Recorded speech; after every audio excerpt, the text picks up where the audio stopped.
महाराष्ट्रातील सर्व शेतकरी बंधूंना माझा नमस्कार। मी डॉक्टर रामचंद्र साबळे आपणाला यापुढील काळात हवामान कसं राहील आणि शेती व्यवस्थापन कसं करायला पाहिजे याबद्दल मी थोडक्यात माहिती देत आहे। आता आपण हे सर्व हवामान बदलमुळं घडतं आहे हे आपल्या लक्षात आलं असेल।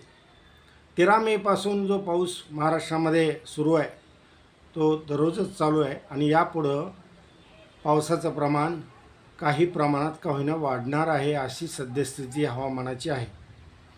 महाराष्ट्रावर 28 मेला बुधवारी 998 ते 1000 हेक्टोपास्कल इतका कमी हवेचा दाब होतो आहे आणि कमी हवेच्या दाबाचं क्षेत्र निर्माण होतं आहे। त्यानंतर 29 मेला ती स्थिती राहणार आहे। त्याबरोबरच 30 मेला ही ती स्थिती राहणार आहे। 30 मेला 998 हेक्टोपास्कल एवढा कमी हवेचा दाब राहणारच आहे।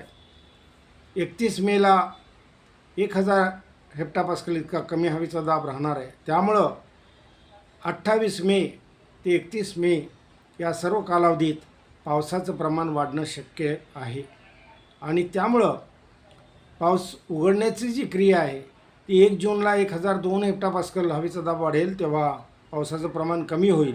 2 जूनलाही तितकाच हवेचा दाब राहील आणि 3 जूनला 1004 हेक्टोपास्कल हवेचा दाब होताच पावसाचं प्रमाण बऱ्यापैकी कमी झालेलं असेल आणि मग त्यानंतर आपल्याला काही दिवस थांबावं लागेल। वापसा येईपर्यंत थांबणं जास्त चांगलं।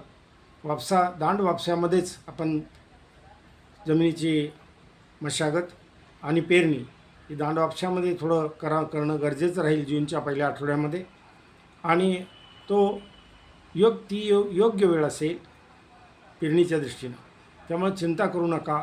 आपण ही परिस्थिती येणार आहे त्या काळामध्ये जेव्हा पावसाचं प्रमाण वाढेल बुधवार ते शनिवार या कालावधीत तेव्हा शेतातलं पाणी काढून देणं आणि शहरी भागामध्ये देखील त्या पाण्याचा निचरा कसा होईल हे पाहणं ही मुख्य काम या पुढच्या 4-5 दिवसात राहण्याची शक्यता आहे आणि म्हणूनच हा अंदाज आणि त्याबरोबरच शेती व्यवस्थापन आणि इतर व्यवस्थापन आपण कसं करावं याबद्दल मला माहिती देण्याची जरुरी वाटली।